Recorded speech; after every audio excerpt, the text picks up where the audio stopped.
Continuamos en el Café del Correo. Recordamos que están hoy con nosotros Julio Malo de Molina, Manolo Pérez Fabra, Rafael Garófano y Enrique Montiel. Queremos plantearles a ellos la huelga en el sector de la estiba, que a raíz de la aprobación por parte del Gobierno y la convalidación por parte del Congreso de un decreto que venía a cumplir una sentencia de los tribunales europeos sobre la liberalización del sector de la estiba. Ese decreto luego tiene para desarrollarlo un reglamento y empezó a negociarse entre la patronal y los sindicatos ese reglamento, y los sindicatos planteaban la necesidad de la consolidación del empleo actual en los distintos puertos. No ha habido acuerdo, no tiene tanto efecto quizás en la Bahía de Cádiz, porque en el puerto de la Bahía de Cádiz hay 48 estibadores, pero sí lo tiene, y mucho, en Algeciras, donde hay 1.500 estibadores. Es el principal puerto de España, parece que es el tercer puerto de Europa, y tiene a 15 kilómetros un puerto enorme que compite con el de Algeciras, que es Tangermet, y las grandes multinacionales del sector, tipo Maersk o Evergreen o similares, pueden tener la tentación de los grandes portacontenedores, post-Panamax y tal, pues en vez de llevarlo a Algeciras, llevarlo a Tangermet, fruto de esa huelga un poco extraña, que es en horas impares, en días impares, durante un tiempo, ¿no? Y bueno, esa es un poco la situación. Bueno, perdona, la huelga de estibadores hay que verla directamente relacionada con el inmenso problema del tema de la exportación de la economía nacional. En un momento de crisis de una sociedad de turismo y de servicios, que la exportación tenga problemas cuando ha sido el sector que ha crecido económicamente en España, es un tema no de la estiba, sino un problema de la economía nacional, ¿no? Eso es el tema de verdad importante. O sea que el cogollo del problema, el asunto laboral de las personas que ejercen esa profesión, es de una repercusión directa e inmediata sobre muchísimas empresas, miles de trabajadores y un sector importantísimo en la economía actual de España, ¿no? Y yo creo que, no siendo demasiado perspicaz, se podría ver venir. Es decir, que si ahora, mirando hacia atrás, que somos siempre muy listos cuando analizamos lo que ha pasado, cuando adivinamos el futuro, el pasado. Profeta del pasado. Profeta del pasado, efectivamente, como profeta del pasado. Pues si decimos, la situación que tenía el gobierno era una norma europea de obligado cumplimiento, que tanto los estibadores como los empresarios veían que era necesario hacerla.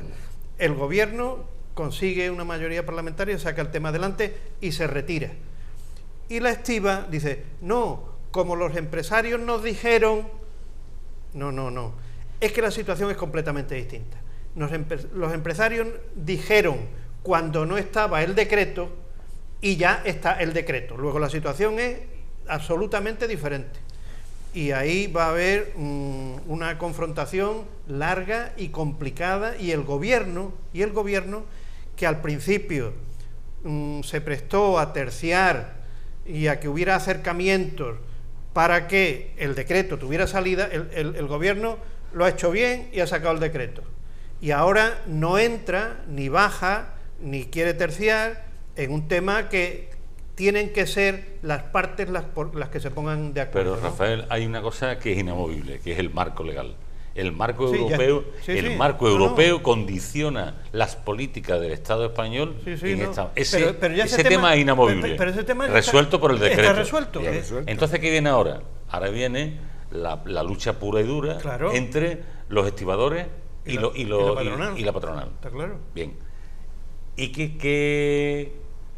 dónde está el peligro? El peligro lo ven los dos, tanto uno como otro, que es que la competencia que está ahí al lado puede arrasar con la competitividad en esta zona económica, con independencia, evidentemente, de que esta huelga, esta y otras huelgas realmente dañen la explotación nacional, que es una de las fuentes que está reequilibrando la gran crisis económica que hemos padecido y produciendo trabajo, nichos de empleo, etcétera, etcétera. Con lo cual, yo soy optimista y creo que las cosas están tan claras, las posiciones son tan claras que tendrá que haber un acuerdo. Tendrá que haber un acuerdo. Un momentito, una postilla nada más.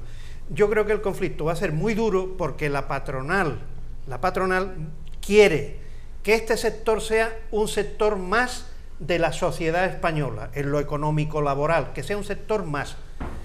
Pero la situación de los trabajadores, que viene de una situación de privilegio, no quiere entrar en la situación general, porque en la situación que es general lo que hay es paro, provisionalidad, temporalidad, etcétera, ¿no? Y entonces quieren mantener dentro del decreto una situación o la misma o muy similar a la que tenían antes. Luego el conflicto es largo y complejo. Sí, y yo y es un punto de partida. Perdona, por no ser el último esta vez. Pero muy bien, no te preocupes. Yo creo que el mundo de la estiba es como y el tema se plantea en ese panorama. Es más que una lucha de clases. Es un tema gremial. Ahí hay coincidencia de intereses entre la patronal y los trabajadores. Si son los trabajadores especialmente privilegiados. A mí me recuerda un poco la película que tú conocerás como en cinefilo de Elia Kazan, La ley del silencio, con Marlon Brando. Los estibadores son una corporación que casi funciona al modo de los sindicatos verticales. Hay coincidencia de intereses porque los trabajadores, como tú bien has dicho, gozan de unos privilegios que no disfruta el resto de la población obrera de España. Es decir, claro. Una jornada laboral corta de 6 horas diarias, unos sueldos muy superiores, unos privilegios. Es un sector privilegiado. Un corporativismo, por no decir la otra palabra que ya es demasiado dura. Sí. Una mafia.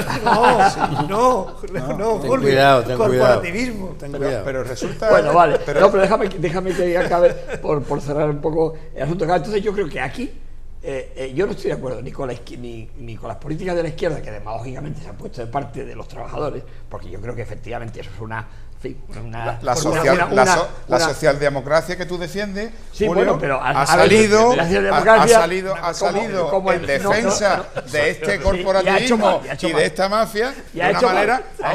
Esta mañana se ha podido leer un tuit de Echenique, incendiario, en defensa precisamente de este grupo corporativista, o sea, diciendo que es que... Y se ha equivocado. Yo creo que ahí la izquierda se equivoca, porque yo creo que efectivamente son unos trabajadores privilegiados y actúan, pues eso, en fin, lo llamemos como un grupo de presión que abusa de una situación de privilegio, pero yo creo que ni uno ni otro, sin ni liberalizar absolutamente. Yo ya creo que habría que negociar, por lo menos mantener los puestos de trabajo, es decir, no una liberalización tan radical como la que plantea el decreto, pero tampoco una defensa de ese mundo laboral tan privilegiado. Es que los trabajadores, Julio, están mirando de dónde vienen, y los empresarios queriendo romper con aquello y ponerse en la pura actualidad laboral del conjunto. Claro, es muy difícil las dos cosas, son muy difíciles. En efecto, yo creo que ahí se equivocan los dos, la política liberales de la derecha, y se equivocan, que son un poco demasiado radicales y tendrían que velar un poco por los intereses de los trabajadores. Y por último, y también se equivoca la izquierda, que demagógicamente se pone de parte de los trabajadores sin pensar que son unos trabajadores muy peculiares. Hombre, yo creo que el gobierno tiene que hacer algo más de lo que está haciendo, porque evidentemente, como decía Rafael, se lava las manos porque ya cumplió, digamos, con la parte. Va a intentar no entrar. La realidad económica productiva de este país, que depende de una arteria tan importante como son los puertos, yo creo que el gobierno tiene que intervenir y de alguna manera buscar un punto intermedio que no mantenga pues esta situación que prácticamente se dan en 2 o 3 colectivos de las laborales de este país, los controladores, los estibadores, los farmacéuticos, ¿no? Es decir, son ¿los taxistas? Los taxistas están de otra manera, están de otra manera, pero evidentemente también son grupos de... Ahora, yo creo que el gobierno tiene que hacer algo más de lo que está haciendo. Tiene que hacer algo más. Fíjate cuando lo que pasa que el gobierno entra cuando está ya en la situación última pagando una multa. Y tenemos que recordar lo que pasó con los controladores aéreos, que terminó con la militarización nada menos, ¿no? O sea, entra cuando no tiene más remedio, y cuando no tiene más remedio las medidas tienen que ser muy duras. Entonces intenta no entrar hasta situaciones últimas, ¿no? Bueno, cambiamos de tema si os parece. Este fin de semana se ha reunido en Cádiz representantes de una serie de ayuntamientos españoles para tratar lo que ellos han venido a denominar deuda ilegítima, un concepto acuñado en algunos países de Sudamérica que arrastraban importantes, ingentes cantidades de deuda que cuando llegaron cambiaron algunos gobiernos en Ecuador, en Bolivia, en Venezuela. La deuda contraída por el Estado con anterioridad decían que era una deuda ilegítima. Hicieron el amago de no pagarla, aunque luego terminaron pagándola y llegando a acuerdos con los tenedores de deuda. Ese concepto lo ha querido trasladar los gestores municipales vinculados a Podemos. Se actualizó en Grecia, con el tema griego también. Sí, pero luego al final los griegos lo mismo. Sí, pero que también claro, se utilizaron, exactamente, claro, Cipras y tal, es decir, de la legal y lo legítimo. Claro, no pagamos aquella deuda porque se contrajo a espaldas del pueblo, etcétera, etcétera. Aunque, claro, los tenedores de la deuda hacían, claro, no saben nada de historia. Es decir, usted me debe a mí tanto, págueme o hago valer las prendas que usted ha puesto para que yo le dé tales cantidades. Yo digo, ese concepto se quiso traer a España a los ayuntamientos y se montó una plataforma en Oviedo, creo que fueron a Bruselas y ahora se han reunido en Cádiz, y ha dicho el alcalde que después del verano se empezará a hacer una auditoría popular. Eso es lo que suele arreglar siempre todo, para que no pase nada. Vamos a hacer una auditoría. Vamos a hacer una comisión. Ahora se ha hecho una auditoría popular, que no sé muy bien, seguramente ni el propio alcalde sepa exactamente qué mecanismo es, porque existen las auditorías que lleva a cabo el Tribunal de Cuentas, como es obligatorio, y no sé si es que pretenderá, que creo que al final no será, pero bueno, tendrá entretenida al personal, ¿entiende? A ver si es capaz de dar el paso consiguiente, que es decir, vamos a dejar de pagar de los 250 millones de herencia en deudas que nos dejó el PP, vamos a dejar de pagar X, 100, 200, lo que sea, porque consideramos que es la parte ilegítima de la deuda. Pero eso, precisamente, yo creo que esa es la parte del barniz ideológico que hay que darse de vez en cuando, pero al final en la política local del día a día, precisamente hemos comentado antes una encuesta donde lo que más se ha valorado de este gobierno es cómo está pagando la deuda y cómo está realizando, digamos, su ejercicio, digamos, económico. Bueno, haber empezado desde ahí, ¿no? Sin embargo, bueno, está bien lo de montar de vez en cuando algún tipo de historieta, pues sí, que da, como he dicho antes, el barniz ideológico, pero al final la deuda hay que pagarla, y la deuda, este ayuntamiento está haciendo esfuerzos para pagarla, para mantenerse con Hacienda al día, porque sabe que después tiene que pagar las nóminas de los trabajadores, después tiene que pagar la limpieza, después, etcétera.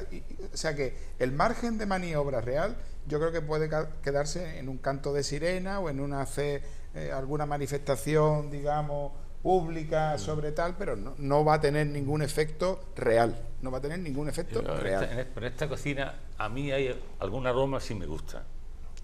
A mí me gusta algún aroma esto de la auditoría popular, ¿no?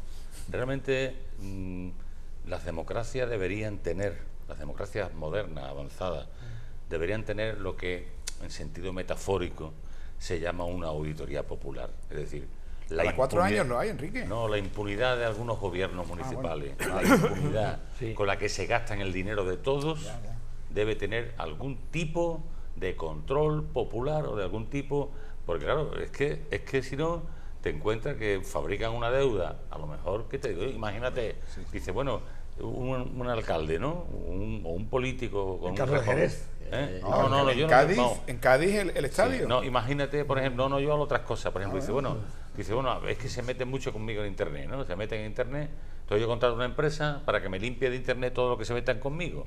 y yo te voy a pagar a una empresa un montón de pasta. ¿Me explico? ¿Eso hasta qué punto está justificado? ¿Me explico, no? O algunas obras que sean, o actuaciones. Entonces, algo tiene que ocurrir para que no heredemos la enorme deuda, pero no solamente municipal, sino autonómica, provincial, nacional. Es decir, es que si no vamos a estar pagando siempre, vemos que la deuda nunca decrece, sino que siempre se incrementa, con nuevas demoras, con más intereses. Y yo entonces no creo que algo tenemos que hacer, pero lo que habría que hacer, Ahora, lamentablemente que aquí no se está. metan en la demagogia unos y otros, vale, pero algo hay que hacer. Lo que tendría que haber, yo justificar los gastos, hombre. Yo creo que lo que habría que cambiar es el marco general normativo que permite esto, porque en definitiva de lo que tú estás hablando, Enrique, sí, y no por entrar en polémica contigo, es decir, yo estaba pensando a la vez que tú estabas hablando, pues en todo el tema de Onda Cádiz, el Cádiz Conecta, las obras del estadio, etcétera. Es decir, si hacemos un listado de cosas, de gastos, digamos, superfluos que ha tenido el anterior gobierno, ¿no? Para no hablar solo de este que parece que llevan 2 años y son los culpables de todo. ¿Quién dice eso? No, lo digo, si está, lo digo por ir un poco también hacia atrás. Mientras que la ley no fuera más dura, impidiendo estos gastos suntuarios que no valen para nada, esto no tiene enmienda, porque como al final unos y otros lo hacen todos. Es decir, entonces, Manolo, lo que he dicho, yo soy muy escéptico en que esto lo cambie un control popular de esa, he dicho que es una metáfora.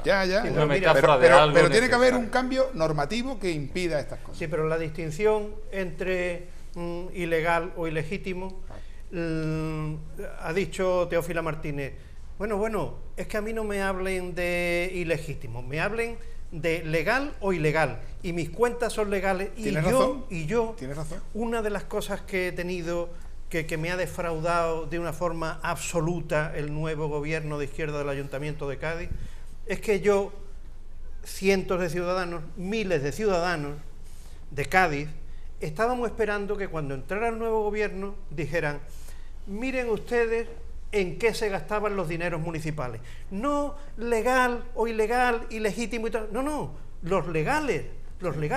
Miren lo que se estaban gastando en publicidad, en medios de comunicación, en esto y el otro, y a lo mejor todo era legal, pero era un despropósito y una falta de adecuación del gasto a las necesidades de la ciudad tremendo. Y eso estábamos esperando que pasara 1 mes, 2 meses, 3 meses. Ha sido absolutamente incapaz de poner encima de la mesa los gastos reales que había hecho el Partido Popular en una serie de capítulos que eran una vergüenza y que se sabía en Cádiz, porque se ven los resultados de esos gastos, que eso se pusiera a la luz. Y ahora, en vez de hacer eso, saca otra historieta, la historieta de lo ilegítimo. No, deje usted de ilegítimo. De la Junta de Andalucía, eso mismo, ¿te gustaría que se hubiera hecho en la Junta de Andalucía? En todos lados. Entonces porque lo que no quiero yo es que entre un tema de carácter ideológico que distingue entre lo ilegal y lo ilegítimo, porque en lo ilegítimo puede meter todo lo que tú quieras. No estamos metiendo.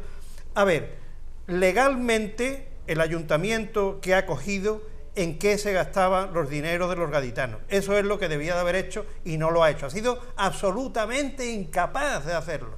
Absolutamente incapaz. Yo estoy completamente de acuerdo con Rafael. Se tenía las haciendas públicas en general funcionan con muy poca transparencia. Y la transparencia sería fundamental para que los ciudadanos pudieran intervenir. Las auditorías populares, metafóricamente, como bien dice, estoy de acuerdo, que dicho así suena una cosa rara, pero bueno, hay mecanismos para que la población conozca a través, además, sobre todo ahora que existen esas páginas de transparencia en internet, que fácilmente cualquier ciudadano puede entrar en los movimientos de los decretos y las licitaciones y las contrataciones y tal. No se podía ordenar de manera que efectivamente el ciudadano supiera para que actúe luego en consecuencia y se pueda presentar mociones a los plenos y luego por supuesto las elecciones y efectivamente que haya un control popular, porque evidentemente en el gasto público cada vez menos, pero ha habido unos despilfarros absolutamente inconcebibles. Julio, Inconcebibles. Y en el caso de San Fernando no hablemos de gasto oficial, hablamos de un robo. ¿Cómo se puede entender un robo de 7 millones de euros? ¿Qué tipo de auditoría? Es una barbaridad. Creo que era ilegal el robo. Es ilegal e ilegítimo. Empezando por los propios sueldos de los responsables políticos, que facilita el que la gente se apalanque, porque son sueldos tan absolutamente desmesurados que además perjudican la propia renovación democrática, porque la gente al final se convierte en funcionarios y esclavos de su situación o vinculados a una situación económica de un privilegio excesivo. Todas esas cosas ahora, desde la escala municipal poco se puede hacer, porque eso hay que hacerlo de una escala mayor, evidentemente, pero bueno, es un gesto y no está mal. Yo creo que David Navarro es el político más valorado y de alguna manera ha hecho una buena labor. Efectivamente ha faltado eso, de revelar un poco, pero mira, hacer una radiografía nada más entrar gestión económica. Con poco trabajo podría haber dicho: el pago a proveedores está en este nivel.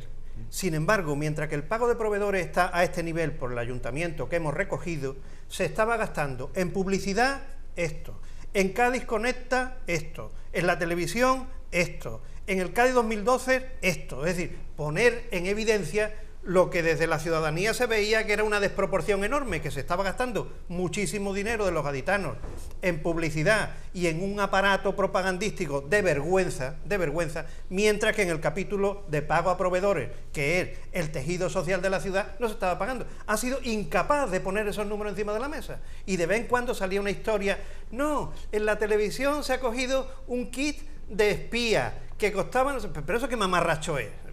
¿Qué forma de poner la situación económica del ayuntamiento encima de la mesa para que los ciudadanos lo conozcan? Y además, que fuera todo legal o ilegal, pero eso a mí me importa tres pitos. Lo que me importa es los números de la situación real, legal, la legal, es la que me interesaba a mí, ¿no? Sí, yo veía como 3 puntos de vista que no está claro. Es uno, de lo de la auditoría popular, la parte popular. Eso cómo se arbitra. Claro. Es decir, divulgación de los controles. No, yo no creo que eso es lo que esté en la cabeza. Eso es allegado. Yo no sé lo que esté en la cabeza del equipo de gobierno. Porque tú puedes ponerlo en el portal de transparencia y ya está. Eso yo creo que es importante. Luego, hay otra cosa que es ilegítimo. Ilegítimo, es decir que... Es un concepto moral. No claro, es un concepto como es moral, es ilegítimo que ha dicho Manolo las obras del trofeo del Estadio Carranza. Y luego la consecuencia inevitable de lo anterior, es decir, se establece un mecanismo de participación popular y determina ese mecanismo que hay una parte de esa deuda que es ilegítima, lo consiguiente que es, va a dejar de pagarse las deudas contraídas para la construcción del estadio, me pregunto, ¿no? Bueno, yo a eso quería. Porque si no, ¿para qué pones en marcha el mecanismo? O sea, tú en septiembre reúnes a todo el tejido asociativo de Cádiz, le pones las cuentas encima de la mesa, asamblea popular, se determina que ha sido un despiporre lo del estadio, sí, el hotel no se vende, y luego dice, y como eso lo han determinado, no lo vamos a pagar. Muy bien. No, de todas formas, y te viene la empresa constructora, va a los tribunales, tal, y al final el banco que te da el banco, perdona, el banco. Se hace con vista a decir, esta señora es la del despilfarro, este gasto exorbitante. Sí, no digo que no, pero claro, lo mismo le hacen a Susana Díaz en Sevilla con los gastos de tal. A nivel municipal. Con Julio y terminamos ya. Bueno, a nivel municipal poco se puede hacer, está claro. Ahora, yo sí pienso que a niveles más generales, en algún momento puede ser legítimo que un Estado, un gobierno, se niegue a pagar una deuda contraída por gobiernos anteriores de una forma contra los intereses de la población. Y de hecho, el nacimiento de muchas naciones... Pero no se da el caso, Julio. Desde hace mucho tiempo no se da el caso. Los Estados Unidos nacen precisamente porque se niegan a pagar su deuda con la corona. Hace 200 y pico años. Y Lula en Brasil relanza a Brasil negándose a pagar la deuda externa. Que la pagó después. Lo mismo que Cristina Fernández. Pero más barata. Todos han pagado. Cuéntanos lo que nos querías contar del Colegio de Arquitectos. Bueno, efectivamente, muchas gracias, os doy las gracias. como veis he venido con la equipación reglamentaria, a pesar de no jugar en mi campo.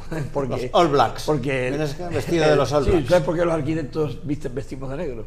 Porque el padre de la arquitectura tectónica, más que la arquitectura contemporánea, Le Corbusier vestía de negro. Pues lo llamaban el cuervo Le Corbusier. Bueno, dicho esto, vengo con la equipación reglamentaria porque el jueves hay elecciones en el colegio. Las elecciones son siempre un acto alegre, democrático y participativo que le da vida. Además, en el colegio yo fui, como sabéis, su primer decano e impulsamos un estatuto que permite una renovación frecuente de los cargos, lo cual en una corporación profesional es muy bueno, porque conviene que los representantes corporativos sean gente que no dependan que no se conviertan en funcionarios del colegio, sino que sean arquitectos que vivan los problemas de sus compañeros y sepan adoptar soluciones adecuadas. Entonces, bueno, está bien, cada 2 años los cargos se renuevan y toca renovar ahora el cargo de decano. Yo invito a todos los compañeros a que participen, porque así que cada uno vote la opción que le parezca mejor y que bueno, yo creo que esta renovación frecuente de cargos siempre es positiva.